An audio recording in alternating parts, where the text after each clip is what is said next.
Barbara from Fragrances of Ireland. Barbara, could you tell us a little bit of the history of the company? Well, the company is 30 years old and is a family-run company. So originally it was a cottage industry and actually started in our present CEO's father's garage.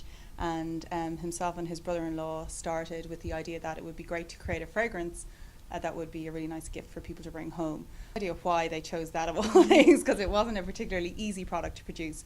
But they started off with Innisfree, and then throughout the years have started to work with professional perfumers. And up to this day now we have 9 different brands and we sell across the world. And Inish would obviously be our best-selling fragrance. Great, could we take a look at the products? Yes, absolutely. Patrick would be, again, one of our older products, and this has been created for the male. So Inish is a unisex fragrance, but this is actually created as an aftershave.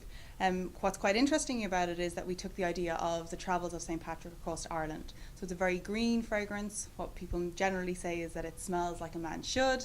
And then the packaging has actually taken its inspiration from the Book of Kells.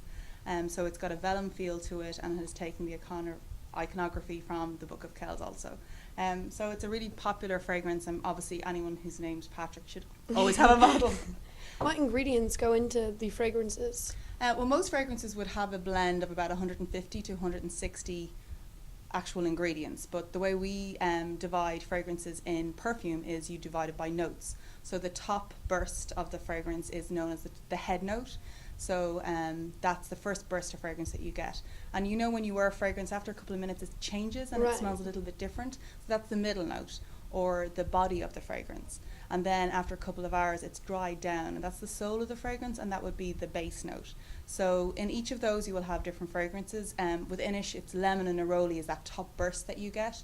Then you go into a lily of the valley, and then the base notes are sandalwood, cedarwood. Great. And where are these ingredients obtained from? Are they all from Ireland or?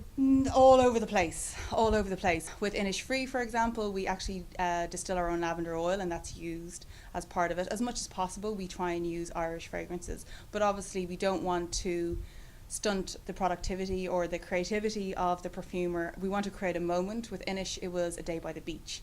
So unfortunately, Ireland's climate isn't up to growing lemons. Right. But that burst of citrus, we really needed that for the fragrance. So we import really beautiful oils and then we blend them. But for example, the Inish body lotion, which is very, very popular, that has seaweed extract, and that's hand harvested from the west coast of Ireland. Okay, and which fragrance is your personal favorite?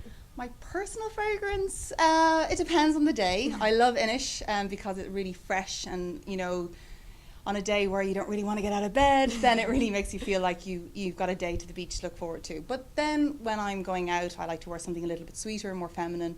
Inish Moonlight is lovely for that because it layers on top of Inish. It's a little bit sweeter, a little bit lighter. So there's... Is that better for the evening, for yeah, going out? for Okay. evening time. But I think the great thing about fragrance and the collection that you have on exclusivelyirish.com is that you've got a full range of products. So you can discover which one is you, and that's what I love about fragrance, because for every person there's a fragrance and you just need to find it. Right, great. Well, thank you so much for speaking with us. Not at all, my pleasure.